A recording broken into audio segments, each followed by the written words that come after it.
What's up, everybody? It's Lieutenant Atterbury back at it again with the Lobo Pack podcast. Today we have our awesome guest, Captain Mitchell. Man, it's an honor to have you back in the Lobo lair, the area. But starting it off, we always love to hear about our alumni's origin story. So, where did you start off here in New Mexico? Grew up, born and raised, for the most part, here in Albuquerque on the west side, so Taylor Ranch area, and moved a little bit just once my dad was a naval officer, so I moved with him. We moved to NSA Naples, Italy, so that's the joint base in Naples, Italy. I was there until about the end of 8th grade, and then he retired, so we moved back home, which was here. Okay.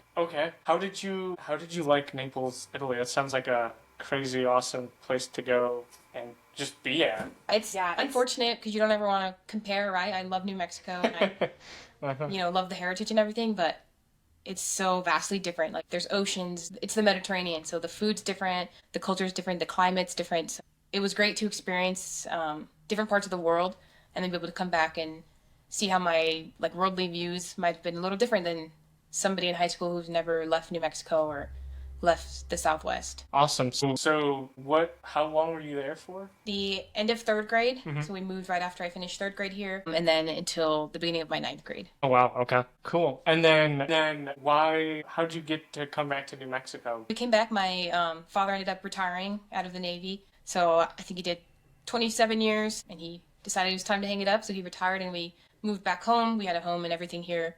So we moved back, and then Volcano Vista was built, so I went right ahead there. Awesome. That's good to hear. So your dad was in the Navy. Yes. Did you initially want to go into the Navy, or? Honestly, initially, I thought I was going to enlist. So, like I said, I went to Volcano Vista High School, go Hawks, But that whole time, I was in the JROTC program there, and I really enjoyed it. Like, that was part of my personality. If anybody knew me, I was very military driven. I was an athlete and class clown. I did get in trouble a little bit. I did get voted class clown, so it wasn't too much trouble, but I definitely was the person saying something in class.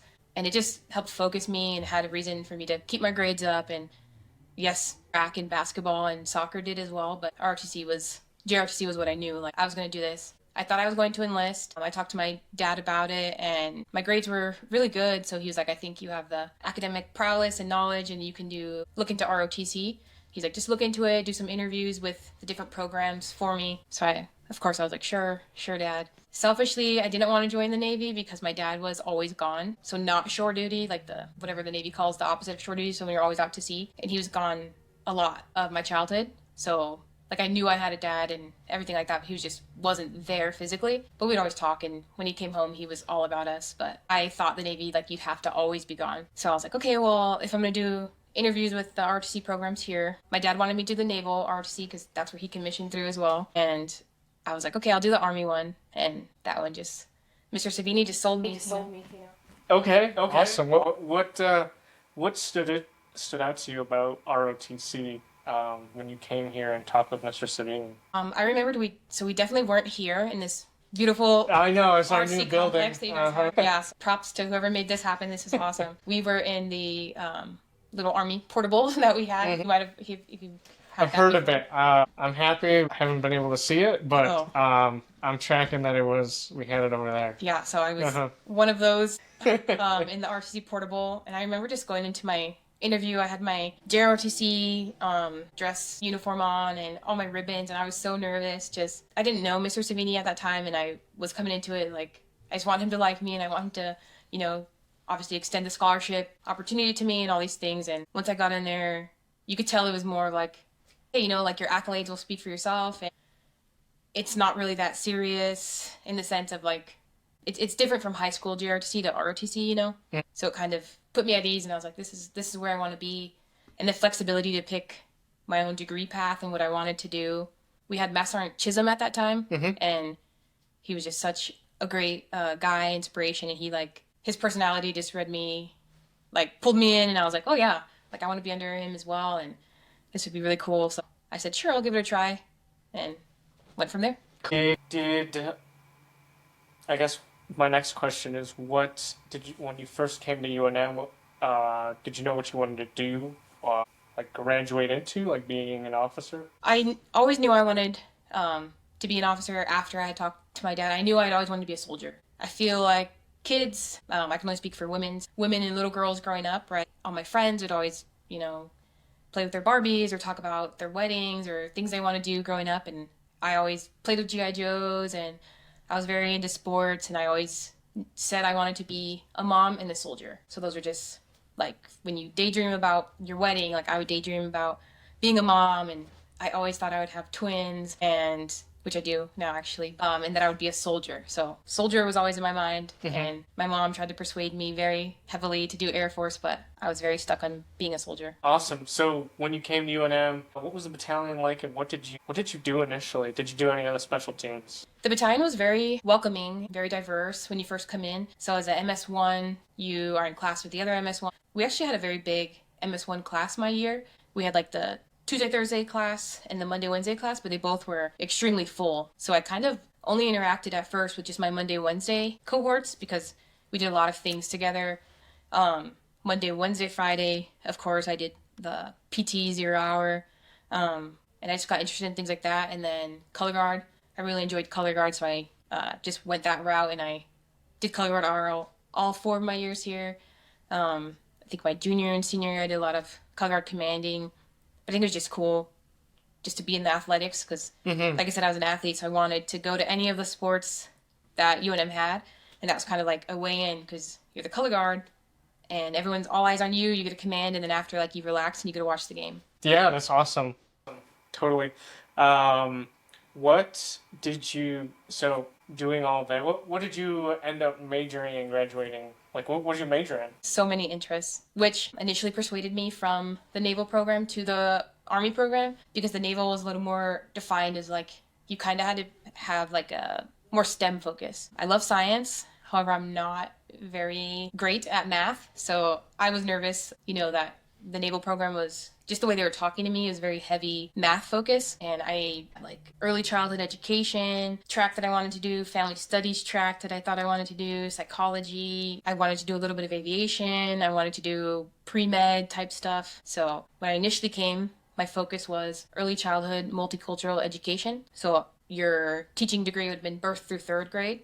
Towards the end of, I'd say, my sophomore year, I realized like my credits, so my ROTC credits and some other classes that I was taking would kind of make my degree a little more broad. So I ended up getting a BUS degree, so a Bachelor's of University Studies, and the focus is early childhood education and family studies, so like marriage counseling, family dynamics, things like that. Okay, very awesome. So moving on, what did you guys, your junior year? A lot of our juniors are about to go to advanced summer training. Where was that at for you? Was it at Fort Knox or was that somewhere else? Yeah, so for us it was called LDAC at the time, a Leadership Development Assessment course or advanced course. The A is a little fuzzy, but the LDC is correct. And I was actually the first year that would go to Fort Knox, so we spent a lot of our 3rd year hearing from our previous, like the MS4s and people who are waiting to go to their BOLC, so they got to come in and talk to us a lot. And they were doing it in Washington State, so they would do like Mount Rainier.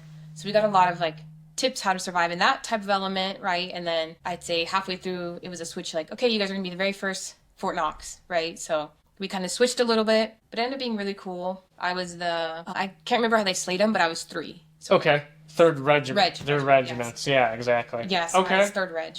All right. So, what was it like leading up to that experience? Your junior year, was it all tactics? What do you remember of that? It was definitely a lot of tactics. I used to think that when I was in ROTC, I was like, wow, this is very combat arms, combat support oriented. So I was like, this would make me a great infantry officer, great armor, transportation, any of those type of realms. Just because we did a lot of, on Thursdays we go to the field, things like that. And then we had FTXs. So I thought that was cool. Junior year, viewers or listeners might know, you're kind of leading the show that year. So it was a lot of switching from your MS2 year where you're just trying to take it all in and see some tips of, oh, this person's getting evaluated and this cadet didn't do too well with their terrain model, or wow, that's a really good one. Next year I want to put that in my bag of tricks to have like a waterproof board because you never know what type of environment you're going to be in, right?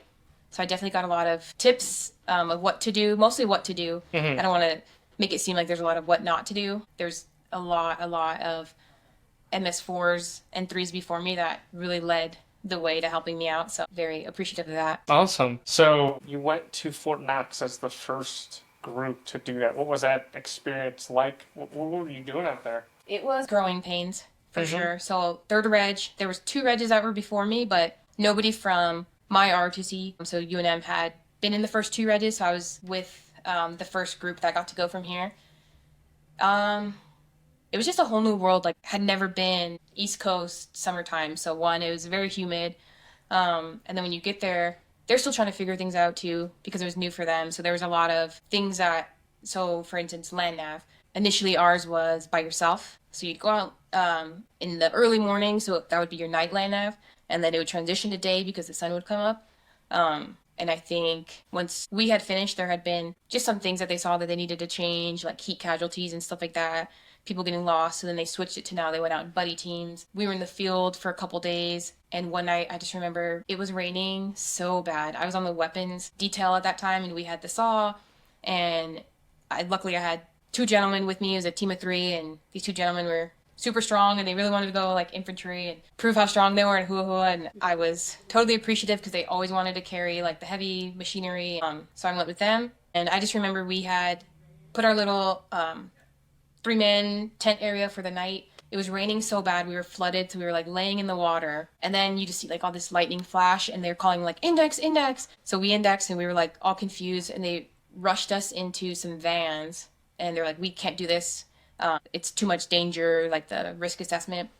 And as soon as we got into the vans, the spot where our tent was, like lightning hit a tree, and it just dropped right there. And we were like, oh my gosh, like we were just there. That would have been us. We would have even had a Army career if we would have got hurt before we started. But so there's a lot of just trial and error type things. We didn't have our phones when we were there, and I think I hear now that they are allowed to have phones, things like that. So they kind of just, we were the guinea pigs. We kept calling ourselves like the guinea pigs, which somebody has to be it, right? And it was a great experience. Still pretty close bonds with a lot of those who are now, they're either out of the military or captains, majors, first lieutenants. So we have pretty close bonds because we all had that same experience together. Yeah, definitely. I know what you mean. So once you got back, did you have a selection of what jobs you wanted, and where did it go from there? So when you come back, you kind of, like you receive your results, I'd say, from how you did at LDAC. And then I think your cadre kind of like receives that information. You didn't really, but if you were in the top 10, like distinguished honor grad, things like that, you knew it. And then I wasn't, so I knew I wasn't in the top 10%. But they gave us the time to rank the 16 branches. At the time, in 2014, I could only rank 14 branches because the other 2 weren't open to females at the time. So I could have ranked them, but it would have been like a waste of 2 branches or 2 picks. So of course infantry was at the bottom for me, and I think it's either armor or artillery was my 15, and then transportation was my 14. But if I go from the top, I can remember that my number 1 was aviation, number 2 was medical, and then CBURN and military police were like my top, right about my top. Okay. So for aviation, were you able to take the SIF test? Like, what requirements did they have of you when getting into it? Our cadets like had to take the SIF test and go through like flight medical stuff like that. Yes, exactly. They had us taking those, the SIF test, flight medical or a flight physical, and then a medical exam, and then you have just a lot of like cognitive things you have to do. And at that point, I was doing. It's called like Double Eagle Airport out here. I was doing some aviation, just like little Cessna stuff with them. And then I just really became interested in medicine. So I kind of realized like, oh, you know what? I want to switch the medical realm instead of the aviation realm. And I had quite a few classmates who were going aviation as well. So I don't know if that maybe deterred me because a lot of them had like their parents were pilots and they were pilots and they've been practicing for forever. So I was like, you know, it is an interest of mine, but not the top interest. Let me switch to medical. Okay, cool. So why medicine then? Did you have any family that did that before? So, honestly, no, I don't have any family who has a footprint in medicine, things like that. I have an uncle. My mom's sister was married to a pediatrician, but I don't think that deterred me. I don't really know him, but thinking I do have an uncle who was a doctor. He unfortunately passed away when I was younger, so I don't know if that had any influence. It might, in the back of my mind, but I was really interested because, as we know, in New Mexico, oftentimes we suffer from not having enough like resources or just not enough help here. So like in the rural communities, things like that. So I became interested in like the public health realm and wanting to help just treat things that are preventable. So, for instance, there's a surgery that little boys should get by the time they're about 2 if they have any like urology problems. And the average time that boys in New Mexico or in lower SES communities are getting that is about 10. So because there's a lack of like pediatric urologists, surgeons, things like that, they just aren't getting it. And then the later that you wait to get the surgery that you need, it's causing like testicular cancer later, or like it's causing a lot of health problems that it's preventable if they would have caught it sooner in life. Okay. So you had initially wanted aviation or racked and stacked everything. But at what time were you dead set on going active duty and then change your mind? Or what was the timeline for you after you got back from cadet summer training? I was set on going active duty, and then I believe it was a day that somebody came in. I wish I remembered who it was, but these group of individuals came in and they were talking to us about the Guard and the Reserve. And I thought, I kind of like that. You can be, you can be a soldier and contribute to the nation how I've always wanted to. Then I also can pursue my other interests in the weekly and like day-to-day realm and kind of get the best of both worlds. And then what really sold me Reserve over Guard, they talked about the flexibility and ease of moving on the Reserve side because the pot of money is different than the state money, so that you don't really need your state permission to move if you find a unit in Alaska or Hawaii or Colorado. You just need to get accepted into that unit, and then they'll put you on their books, as opposed to the Guard side. There's like releases that need to happen and things like that. Okay. Awesome. What happened from there? So the Reserve came in, you decided you wanted to go Reserve, and then you just restacked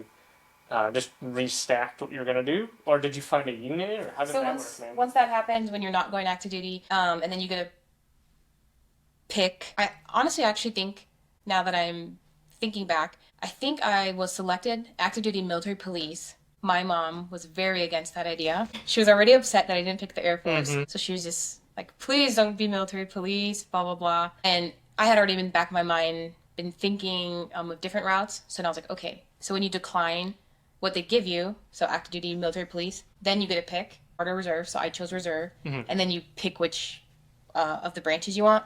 Okay. So that's what led me to picking Reserve Med Services. Awesome. So was there a Med Services unit in New Mexico that you were thinking about already, or was it pretty much hey, I'm Med Services, I will go from there, basically? Kind of both. There's a little bit of shuffling that they can do, but they pretty much just look at open vacancies. So I was a 70 Bravo at that time, which is like the entry Med Services officer, and you have to find a position that can be slated for 70 Bravo.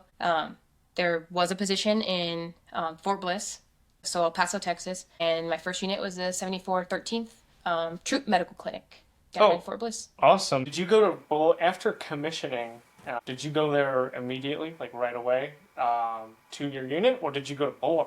So I went to BOLC. I commissioned in kind of an off commissioning year, so I was a December 2015 graduate. There was 3 other cadets with me. The majority of the time they do like the spring graduates, but I was a winter graduate. So in December 10th was our commissioning, 10th was my graduation, and then I reported to BOLC in March, which was a pretty fast turnaround for Med Services, especially people in my Med Services class. One of my classmates, now Captain Duran, but Roger, he had graduated in the spring before me, and he was still slated in the same one as me, so he had waited a longer time than I did. Oh, yeah. Uh-huh. But we also had classmates who had been waiting like 2 years to get into BOLC, so luck of the draw, I got in the next available seat and went to San Antonio. Awesome. What was it like moving from here to San Antonio? It was good. It was a little bit of a difference, not too much, because kind of the same culture. It was good to know Roger, but as soon as you get there, people are so welcoming, and they're all relatively in the same, coming from ROTC, or a lot of them had been enlisted before, so they have a little bit of like nuggets to tell you from when they were like either whiskeys or x-ray techs or things like that. So that was helpful. The first month, maybe, you're just kind of getting your bearings, and you want to get to know your classmates, and they're giving you an overall view of what being an officer is, but then it transitions to like the structure of the Army. I remember we were learning like a lot of like the symbols and how the breakdown of it, and then you get pushed into like how medicine fits into the Army and what our role is in Army medicine. So that was really cool, the transition. Awesome. What do you remember? What do you remember most about the training that you got there? Was it pretty much? Because I'm just trying to understand the role of a med services officer in it's in a battalion, right? Mm-hmm. Basically. So what specifically are now that you get to BOLC and you're understanding what you're doing? Can you tell us, people who don't understand, what a med officer does for a battalion or for a unit? Yeah, so BOLC was kind of mixed with like med services officers Mm-hmm. who are kind of like, if you think of a hospital, we are the non credentialed. Credential. So we're not doctors, pharmacists, nurses. It's like hospital administration. So things that make the hospital run daily, but we're not going to be hands-on with the patients type thing. However, at BOLC, you're mixed with the med services corps and medical corps. We're all mixed together. So there were nurses and pharmacists and physician's assistants, things like that, dentists. So kind of before the shift happened towards the end of BOLC, we're all together in classes learning, and then they kind of separate us into, okay, if you're a 70 or a 67 Juliet track, you'll go together, and then if you're a nurse, you're with the nurses, pharmacists type thing in our day-to-day classes. What I remember most about, like, I guess what we learned, just honestly our role and how important it is to, one, just be knowledgeable about the Army, like we're soldiers first, but also how different it is. So just being in the military, I can definitely attest to how aviation, JAG, and medical were kind of different in the sense of we're not like general Army, like the overall Army. So a lot of times you're treated differently in the sense of like FTXs or field. My experiences have been like, oh, a lot of units don't sleep in the field if you're medical, or we don't do a lot of these things because your focus on drill-wise is like credentialing, sucking chest wounds, things like that, as opposed to the Army warrior tasks, basic soldiering. Okay. What was BOLC like then? I mean, we talked a little bit about that already. What is the culminating exercise do you do in BOLC, or is there one? There is. So towards the end, we have about 3 weeks that we're in the field over there. So for the week we're in the field, the weekend we come back to like our barracks long-term stay, and then the week we go again, come back, week we go again, come back. And during that time, you're really just learning what it is to be the different roles. So there's role 1 medicine, which is like basic, you're returning fire if you're getting fire at you, but I'm also like, patching my buddy up. And then that's pretty much the minimum of Army medicine, like do what you can, but you're also returning fire because you're in the heat of action. And then it goes to role 2, you have a little bit more, I guess just things at your disposal. And sometimes they have like forward like operating bases that are like FOBs, hospitals type things, right?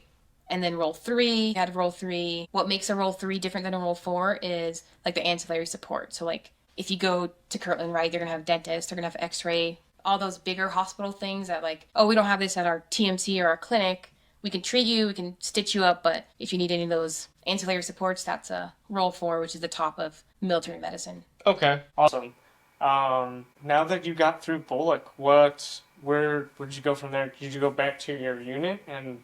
Yeah, so after BOLC, then I was given my orders, and my orders told me that I was going to that unit. So I didn't know where I was going before. It's the one in El Paso. Yes, okay. The 7413th in El Paso. I think someone there at BOLC, they try to like match you, it's close. Later I found out that there is one here in Kirtland that I could have been there, but it was a great, I'd say like 7 years when I was in that unit. So I don't regret being in that El Paso unit. I learned a lot. It was great. Just a little bit of commuting every month. Did you live back here in Albuquerque and then commute down to El Paso? Yes, I lived here in Albuquerque. I was still kind of figure out what I'm going to do on the civilian side, but I was working at University of New Mexico Hospital, in the Children's Psychiatric Hospital, actually. So right down the street. And then, I would commute whenever I needed to go to drill down in Fort Bliss. Yeah.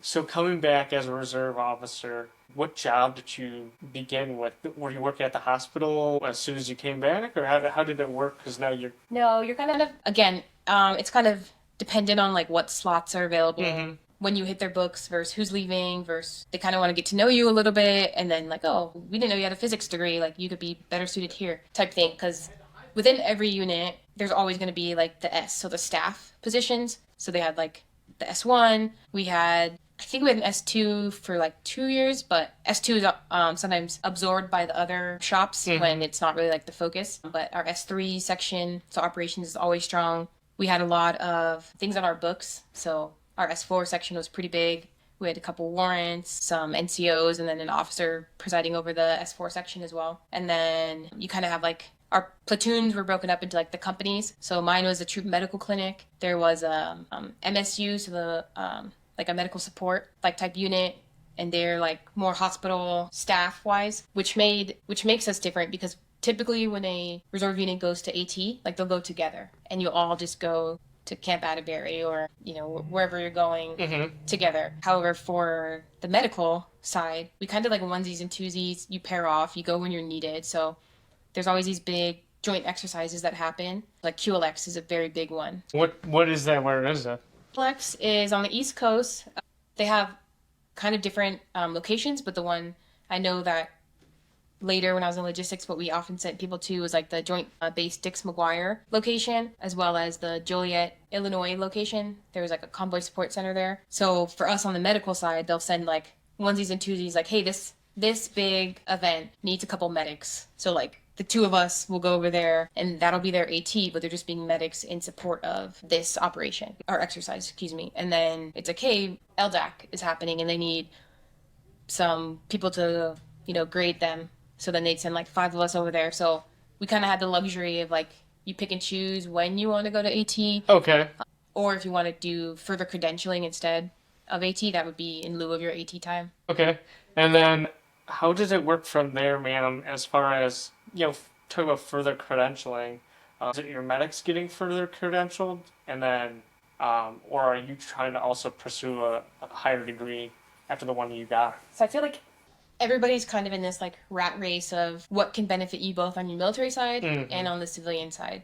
I'd say medicine is one that, for the most part, if you are medical in the military reserve side, you will most likely be medical on the civilian side as well. I know sometimes like there's MPs on the reserve side, but they don't want to be military. They're military police, but they're not police on the civilian side. But typically for medicine, I want to say a good like 85% you are something because you're actually credentialed. So you're a 68 whiskey on this side, and then on the civilian side, you are an EMT or you're in pharmacy school, something medicine, so that this stuff that you're studying in knowledge, it just helps you on your civilian side. So that was pretty cool to see.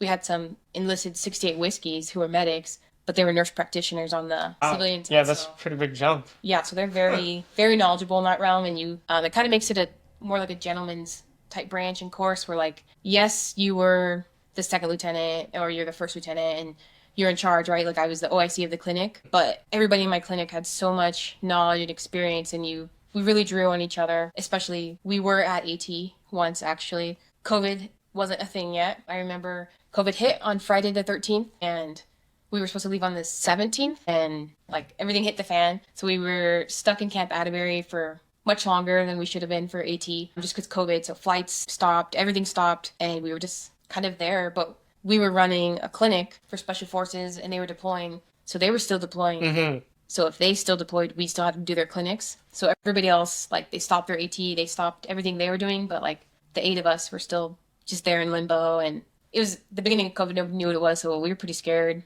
I had a specialist whose wife was like, I think like 9 months pregnant, so we were like trying to monitor her situation. Yeah, he was so scared. We didn't know if he was going to get back for the birth, and those type of situations, you really grow like bonds with your soldiers. And you kind of realize how there's like a textbook way of how you're going to run things, but in the textbook, there's no COVID. Like COVID happens, this is what you're going to do. So you have to be really flexible being an officer. I think that is something that I learned. And a little about a lot. So you're not the subject matter expert in something, but a little about a lot, and you want to be able to, present that and give a plan and just really trust your NCOs and those around you that they can execute your vision from there. Okay. What was it like being, so you're the OIC of the clinic. Does that make you technically a platoon leader, or what does that sort of mean? And are you working with a senior NCO, like somebody who's like your platoon sergeant? So I was working with a senior NCO. He was a E6. He was a pharmacy tech. So our clinic was pretty, I don't want to say small size, but pretty typical to what you'd see now in like just clinics in Army medicine. Yes, technically I'm like a platoon leader in that sense, or like a company commander of a detachment. It just depends how big your clinic is at that point. Ours, you have the roles of like a company commander, detachment commander, but it's so small that it's pretty much like only like a squad size. Okay. What was it like managing, getting to know your soldiers now that as you're like brand new lieutenant? So I remember the very first time that I introduced myself to them. They had all went first, so I was falling into a couple soldiers who were already in Camp Adbury, and I had went at the main body, and they had went Advon. So we all were introducing ourselves. I hadn't met a lot of them, and they were like, "Oh, I'm Specialist so and so, Sergeant so and so, and I am the pharmacy tech. And on the civilian side, I am studying for the boards, or I'm doing this, right?" They had such like vast knowledge and just things that they were doing. So when it came to me, like I said, class clown, like I was just joking. And I was like, "Hi, I'm Second Lieutenant Mitchell," and I was like, "And I'm just the OIC." I was like, "I just graduated and nothing special, blah, blah, blah." And I remember she was the E7 at that time, but she was the outgoing NCO of the other group. And she had pulled me aside and she's like, "I need you to know this, man. Respectfully, like, don't just ever say that you're just anything." She's like, you come in here and you might feel like you are getting thrown to the fire, but if stuff hits the fan, you are where we're going to look for guidance, things like that. And that really just changed my mindset. And I was like, "You're right. I don't ever want to portray myself as just a lieutenant, just a captain, just a reservist, that type of thing." So that really stuck with me. And then little do we know, 5 days later, COVID happened and a spotlight really was shown on me. And it was like, what do we do? We didn't plan for this. Of course, no one plans for a pandemic. So I really, looking back, I was so grateful that, that situation had happened and that I had that talking to and had that knowledge, so that later when this arose, it was fresh in my mind. And I was like, "Oh, you're right. Like, I'm taking the reins on this." Sounds like it, yeah. Talking about that experience, what happened after that? Was your unit called to do to help out with efforts when COVID started hitting? Because you're a medical service unit, right? Yeah. So those of us that we were stuck in Indiana for extra time, and there's no flights, no nothing. So when we came back, we were kind of given the like, "Okay, you guys were stuck, you had experienced this," but also we had been working closely with people who popped hot for COVID, and we had quarantined them, but the quarantining efforts were very, very vague and very new. So we didn't know, like, "Oh, okay, put them in this room," and you didn't know the extent that you had to quarantine type thing, and how it was airborne, things like that. So everything that we were getting just on the news, we were kind of adapting on the fly, like, "Okay, well, maybe the quarantine room shouldn't be this open area. We should make it this closed room." And then we started using and wearing like the CBRN suits and things like that, and we just didn't know, so we wanted to be as careful as we could. So once we got back to Fort Bliss, there was a call needing individuals. They didn't need officers at that time, but I remember they needed medics, and they needed pharmacy techs and the the mental health techs. So a couple of the soldiers from my unit, they ended up going to New York, because New York and the East Coast, as we remember, got hit really hard. And there was like those mobile, just, like banks and stuff like that. And they were helping with those efforts, like the identification efforts. They were moving individuals to more like respectable locations, things like that. So that was pretty traumatic and traumatizing, I know, for a lot of them. But fortunately, I didn't have to go on any of those type of missions. I stayed more like the local, like quarantining at the clinic. Okay. From that, I actually picked up an ADOS position, and I went to the Milwaukee MEPS. So, oh, really? Yeah. I was the operations assistant officer, or assistant operations officer, at the Milwaukee MEPS, which during that time it was COVID, so I ended up every morning I would get there like 4:45, and I would wait for I say students, wait for the enlistees to come, and I would take their temperature outside, ask them the questions, make sure they're safe to enter into the building, and then I would help them with like the questionnaires, and then after I was the officer swearing them in. That was so humbling. That was amazing. Wow. Yeah. That and my time as company commander, I probably rank as like my favorite positions in the military, because it's just incredible. It sounds like it's really cool that you got that opportunity to go up to Milwaukee. What did you what was it like living in Wisconsin for that time? It was awesome. So it was COVID, so it could have been better in the sense of like just sports and things, and I could have joined more leagues, but I lived about less than half a mile from the Milwaukee Bucks arena. So I'd always go. At that time, they had this big screen that we could watch the games outside, because we couldn't go inside for COVID. But then they finally towards the end of the season, lifted that ban and we were able to go in. And then that year, the Bucks ended up winning and taking it all. So that was cool to be there. Like, yeah. But there's just so much to do in Milwaukee. I learned, like, how to ice fish. Really? Did a lot of snowmobiling. Just cool things that you meet people at your branch. So it was a joint branch. So, like, the Coast Guard office, they were really cool about giving me fishing tips. And the security contractors, one of them was really cool, and we became friends. And I met, like, his family, and they were the ones that taught me how to snowmobile and ice fish on their backyard, which is a lake. So, like, it's just much different. Like, here we have backyards, but over there, part of their backyard is like, oh, yeah, this is our little lake. And it was so cool. That's awesome. How long were you there in Milwaukee? Like, how long was the ADOS order for? My ADOS was about 10 months, and then I came back. Well, I came back, like, on leave, like, once or twice, but I got married, so I came back for leave, like, a leave weekend for that. Okay, awesome. And then I came back to live here because my spouse was here, and we just, like, decided what route I wanted to do, what we wanted to do, and then I thought, I'm really still interested in, like, community medicine and things that our community, New Mexico, could use. So that really pushed me towards the public health route, which led me to pursuing my master's of public health in community and epidemiology concentration. And you're still with your same unit? Did you get promoted? Did you get a new job? So at this time, I was still with the 7413th. I had moved kind of around a bit from there, took on a little more responsibilities, so like range OIC, things like that, UPL, like the liaison. There used to be something called ASSIST, so Applied Suicide Intervention, like techniques, MRT. So those type of things are my passion, like especially MRT, just finding resiliency tools and knowing that however you feel or whatever situation you're in, there's always a way out. There's always a way for you to change it and for things to look up, have to make permanent solutions to any situation you're in. So that's always been important to me, especially in a community.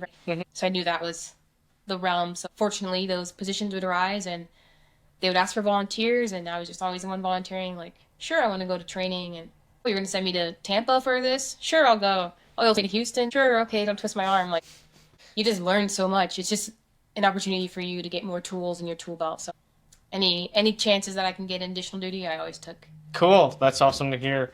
What happened from there, I guess? So you're still continuing to learn.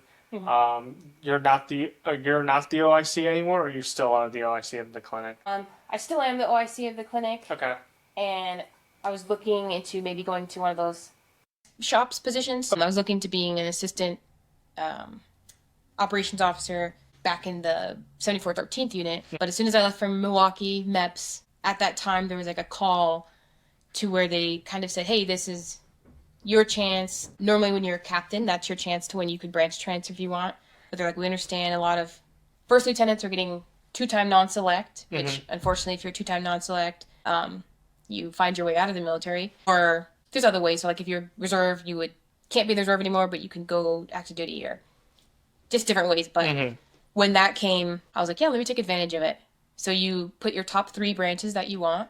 During that time, I put Seaburn, Quartermaster, and AG, I believe. Yes. I believe AG was my third. I know for sure Seaburn, then Quartermaster. You sent a packet up, and then when the decision came down, they told me, congratulations, your transfer to Quartermaster was approved. So I ended up getting Quartermaster. And with that, I had been in contact with a fellow ROTC alumni, Captain Roger Duran at this time, and he was working here on Kirtland in the 372nd Quartermaster Battalion. And he's like, yeah, we have positions for you. Come on over. So during that time, I actually wasn't officially switched over yet. I had put my packet up, but I didn't hear the results yet. So I was like, okay, well, I could be in this slot. So hopefully if I get picked up, I'm here already. As soon as I got there, I'd say a Friday drill. The Friday before drill, they had called me and like, hey, would you be interested in taking a command of a company? And I was like, oh, I'm so honored. Is Lieutenant Colonel Sparks. I was like, I'm so honored, sir, but I'm very new to this world. I came from medical, and I don't know anything about quartermaster or transportation, so I just don't think it's the right time. I think I'd like to learn more. He said, understood, things like that. Then the next day, he was like, hey, congratulations, you're the commander of the 601st. And I was like, oh, yes, sir, Roger, tracking.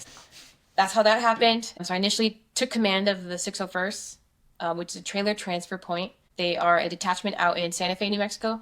So right on the National Guard complex. That's our hub up there. I took command in December 2021, and I was still a med services officer at that time. And then shortly after, the switch happened while I was in. But the good thing about some positions in the military, they're immaterial. So you don't need to be 88 Alpha, which would have been transportation officer. So I didn't need to be an 88 Alpha. And then when I switched to quartermaster's 92 Alpha, it was still okay because my position slotting was a 01 Alpha, which means immaterial. Okay. So it's more like rank slotting instead of like specialty slotting, which once you're in command, you'll definitely realize that, yes, it's very knowledgeable to know about the company you're commanding, but it's more important to be like a commander for the people and the soldiers. Like everything specific transportation wise or expertise wise, like that's what you have a first sergeant for. They're very knowledgeable. They'll help you. I am so fortunate that First Sergeant Ortega was such a great first sergeant that I had, so knowledgeable. On the civilian side, he's the inspector for the Army, so he knows everything mechanic-wise that there is to know about the military. So he really just let me be in my lane of like planning, being the voice of the command, and whatever I needed, he executed. I'm very fortunate that we were a great team. We still talk to this day. Like he comes to my kids' birthday parties, like his. Like once you find that good bond, it's like a family. Like you'll never lose that. So I'm very fortunate, and I just hope everybody has that opportunity to have a really good command team. But fortunately, on the civilian side, I was a case worker, case management. So I really just realized, like, what's my strength? My strength was managing a caseload, right? I didn't want to be a commander that, like, led with, like, authoritative decisions or very hoo-hoo out front. Like, when you're a commander or when you're put in these leadership positions, one advice that I could give to anybody, be you. Your leadership style, that's what you're going to lead with. You don't want to come off and be fake or try to be someone you're not. And for me, I'm definitely not like that, like hard ass, we're running 6 miles a day, every day type of leader with like very physical focus. Sometimes you'll be in companies and like the focus is physical fitness or the focus is trucks or things like that. So I just thought like, okay, I want to be myself and I want to learn as much as I can about transportation, but mostly about my soldiers. So I really took the time. I would always just chat with them, like, even throughout the week, not drill week, like, hey, is there anything you need? How's your wife doing? I know you guys are having a baby soon, or how's school going for you? Or, hey, you worked at a security company and I know you didn't want to work there and you're interested in like bodybuilding. I saw this opportunity for you to do this. So I would send them like anything that once you get to know your soldiers, that's the route they're going. So that was really cool. Just being able to help these people in their life, because it's more than just being a soldier. Like, especially as a reservist, you wear multiple hats, and you can't be a good reservist without being a good family man or family woman, without being a good person on the civilian side. So oftentimes, if you're having trouble in one realm, like, oh, this person shows up late all the time or isn't shaved or blah, blah, blah. Like, that's not the issue. The issue that you really want to tackle is like, hey, like, you guys were kicked out of your house. Like, is there any way that we could help you on this front? You don't want to immediately just address a problem with like punitive action without like even knowing their story, and then you're like, you feel bad, like, oh, if I would have known. It's like, well, you could have known if you just took the time to get to know them. No, that totally makes sense. You have a ton of great knowledge and wisdom there. What was the dynamic like with your platoon leaders as far as mentoring and leading them? So I had a very unique detachment. So I was the only officer in my company, and the rest were... Really? Mm-hmm. Oh, okay. Huh. So I didn't have platoon leaders. I had lots of squad leaders, but the majority of my company was very young. So I had me, I had an E6, I had like four or five, and then like 20 PV2s, specialists, So that really showed me like I have an opportunity to not only change these people's lives and like be their commander, but like a lot of them were thinking like, oh, maybe I want to go to college, or maybe I want to be an officer, or maybe the Army's not for me. Like, regardless, I wanted to be able to help them and set them up for their future, because they're 21, 22, and they don't know like, oh, VA has opportunities for you and you can go to school through this. Or I know a lot of my truck drivers, I'd say 7 of them, they didn't know that they could be truck drivers on the civilian side with their credentialing, and they were working like McDonald's, Burger King. Nothing wrong with any of those jobs. A job is a job. You're supporting your family, good for you.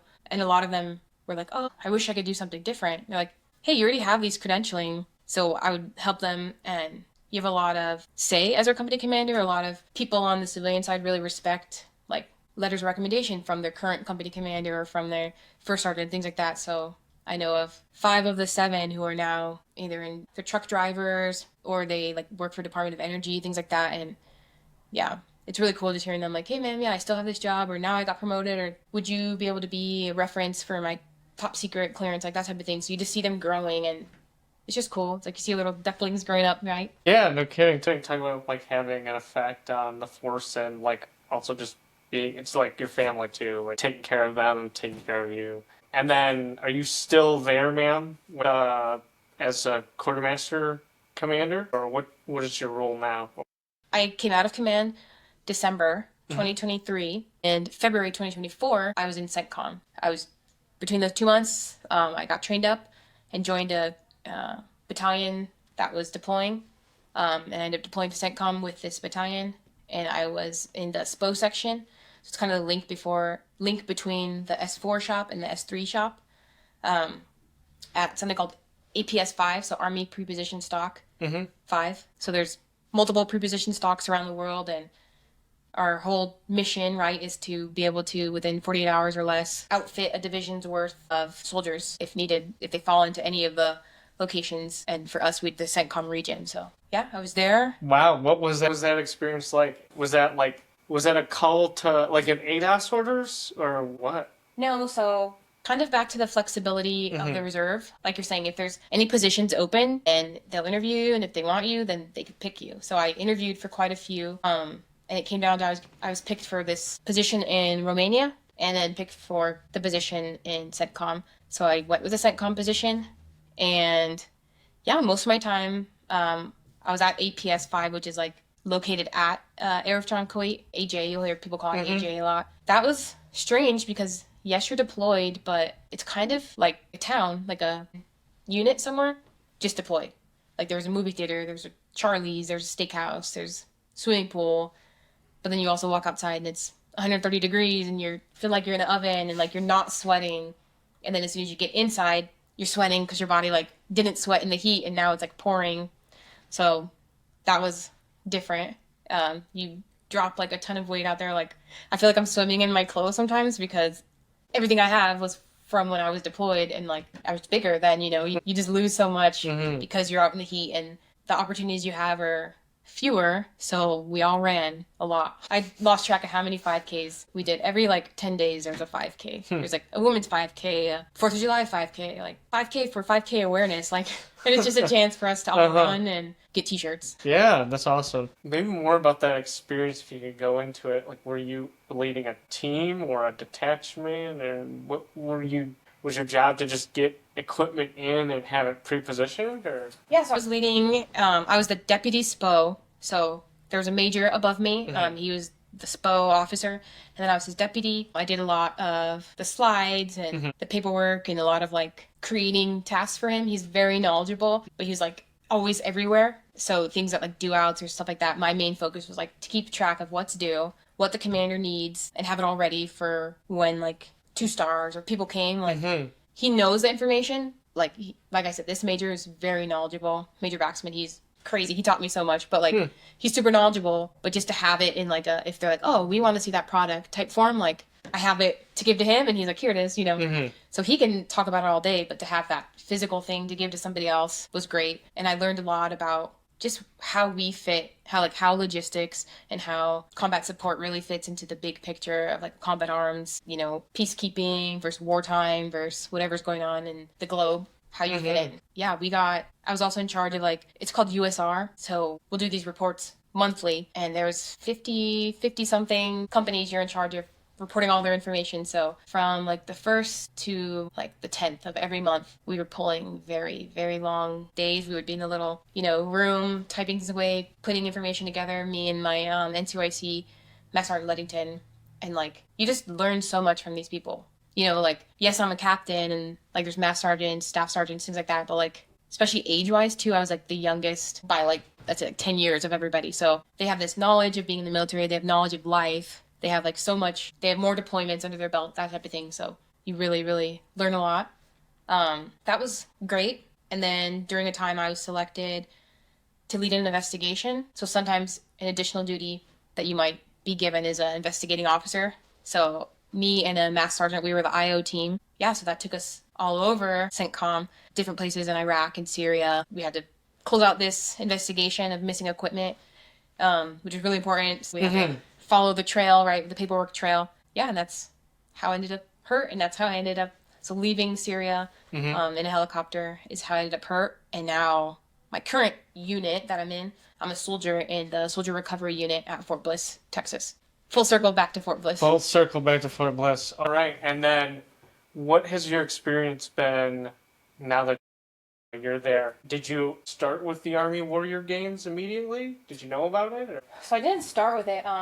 So I was medevaced from the Middle East to Bethesda, Maryland. So like the Bethesda DC medical team there via Germany. So like from CENTCOM to Germany, Germany had already said they weren't going to touch me. My spinal cord was trapped by 2 of the discs in my neck. So they like, we can't, like, we don't want to risk it. We don't touch her. So as soon as I got to Bethesda, Maryland, I underwent surgery. So I had some discs replaced in my throat and in my neck, my cervical spine. That's what it's called. But they removed some discs. I have like false discs in now, and it's fused together with like titanium screws and rods and plates. So I was in DC healing for a while. Thankfully, you know, I healed well. I regained like movement and stuff like that. So they're like, okay. So some SRUs are kind of set up like, so the DC location and the San Antonio location are more kind of known for like severe, like if you multiple amputations, end of term cancer or spinal cord injuries, you go to one of those ones, or huge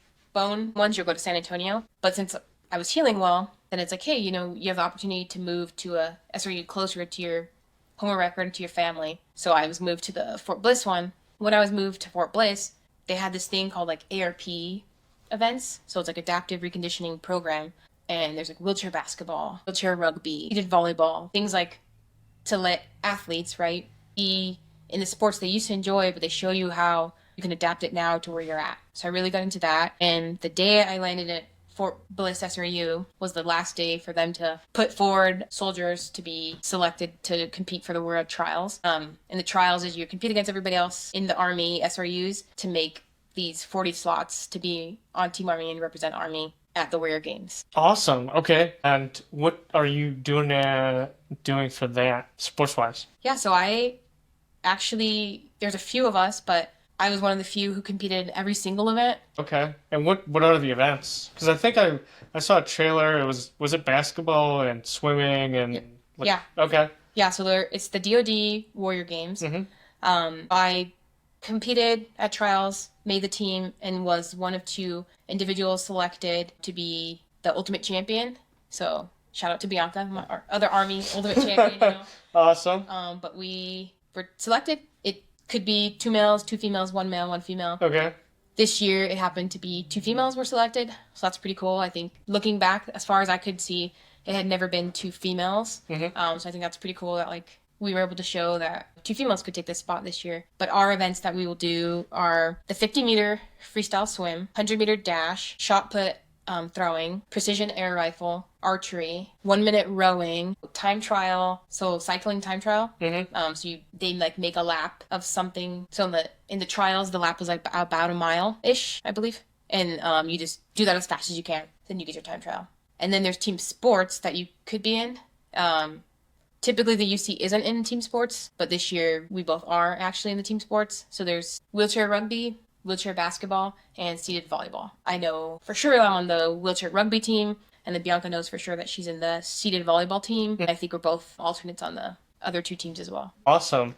So now that you got the opportunity to do that, or you're in it, when is the next? Yeah, so the actual Warrior Games takes place various locations every year. This year, Colorado Springs was selected, and July 18th through July 26th, you guys could tune in. It's going to be on ESPN, things like that. Awesome. Okay. And yeah, they'll follow us through every single day of the games. There's a schedule out already, so like if you're like, oh, you know, I think rowing's cool, let me check in the day of rowing. So you like check the schedule and you want to go for rowing or powerlifting. That was the other thing I was missing. Powerlifting is the other event. And yeah, so if you want to do powerlifting day or whatever, but yeah, we'll be there all. And you're kind of in classifications. Like My classification is a 5.5U, so 5.5 upper extremity injury. And then there's a 6/open, which is like if we all have some injury that brought us to the SRU or brought us to be a wounded warrior or the other branch's version of their soldier recovery unit. But thankfully, sometimes if your injury is healed enough that you'll be in the open category.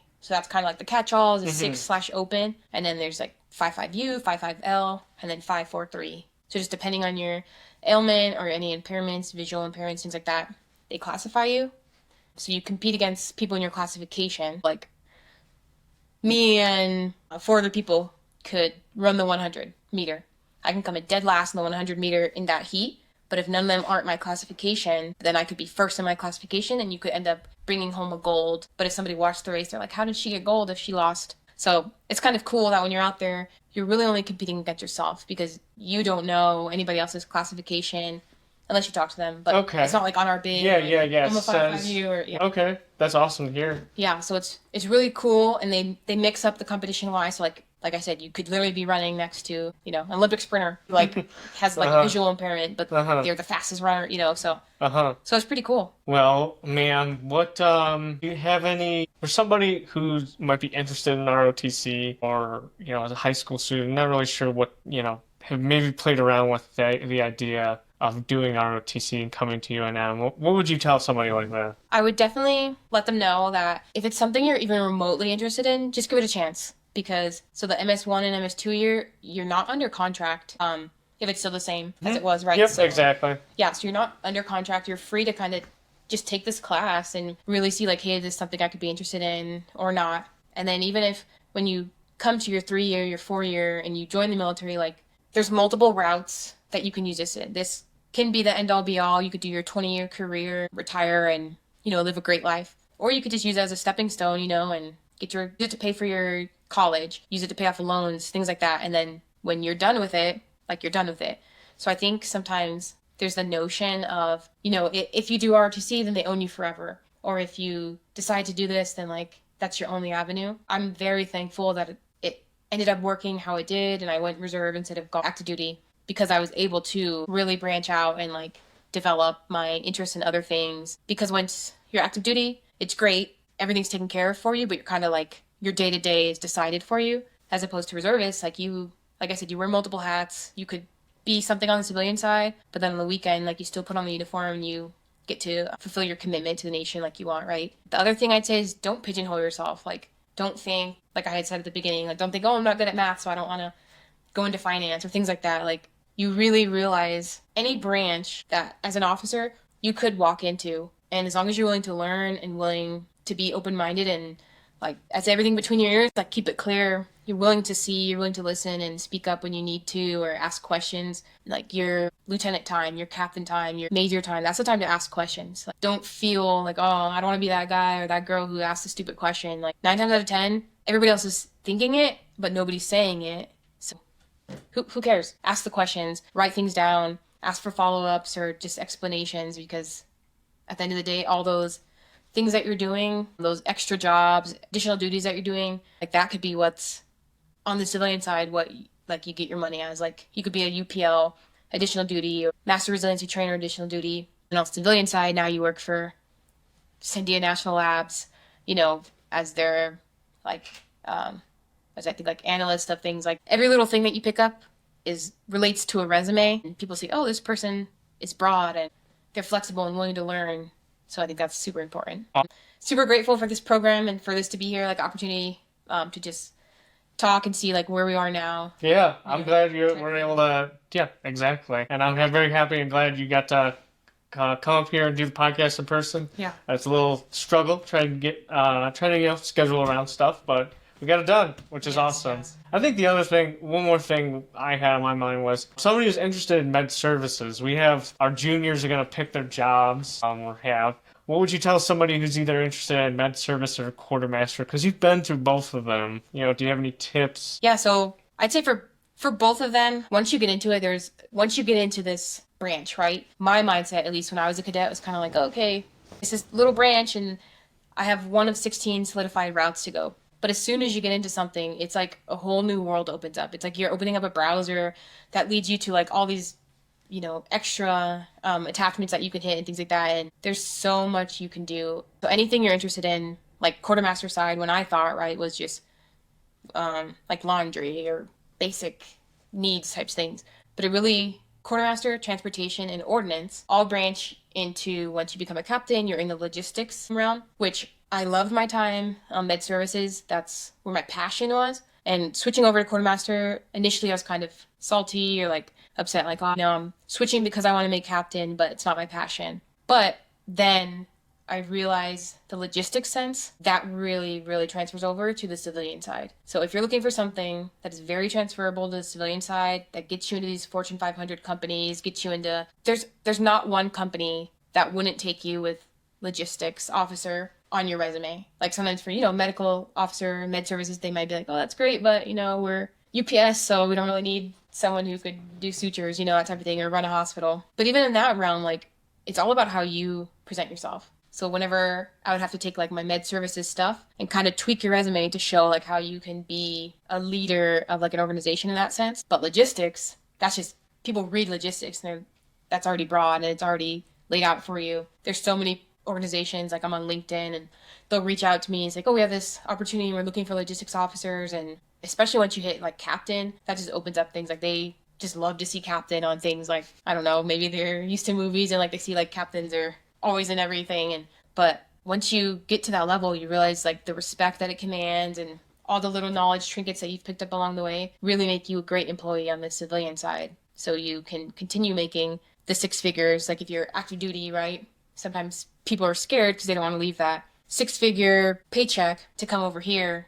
But like there's lots of opportunities. I think something I didn't mention, but I remember thinking when I was a cadet, I was like, oh man, I just can't wait to be a second lieutenant and just really be somebody, And then as a second lieutenant, I remember like, I can't wait to be a captain. Like they seem like they know it all. They have it all together. A captain is the epitome of like, if people make it to a captain, like they really know their stuff, right? Going up in the ranks, you just realize like, they're not better than you. Like majors, lieutenant colonels, like they're not better than you. They didn't do things exceptionally different, or they're not the chosen ones, right? It's just keep your head down and grind, and really whatever mission you get, whatever task you get, if you're at S4, you didn't want to be supply, like that's cool. Take a day or take whatever you need to like grovel about it, be pissed at home. But when you come into the office, don't let that show. Don't be pissed in the office environment. Use that time to learn everything you can about military supply or military operations, whatever position you're in. If I know oftentimes we get duty locations or they're not our ideal, or we'll get slotted in positions. Like when I was company commander, I was like, I took one day like, dang. But then I really was like, okay, well, this will be my opportunity to learn more things. And then it ended up being tied for my first favorite ever position I held. So sometimes you surprise yourself with things that you don't know, and just really be open to taking in all that knowledge and being in those positions without holding a grudge, and just like truly being open to learning what it is that has to teach you, that situation has to teach you. Yeah, I try to find, the silver lining and everything, even getting injured, getting medevaced back here, having to have spine surgery. Like there's so much silver linings and everything, and like that I have to be thankful for, that, I just can't think of any reason that I'd be upset about how anything in my military career turned out. Awesome. Oh, man, again, thank you very much for coming on the podcast. But if there's nothing else, we'll leave it at that.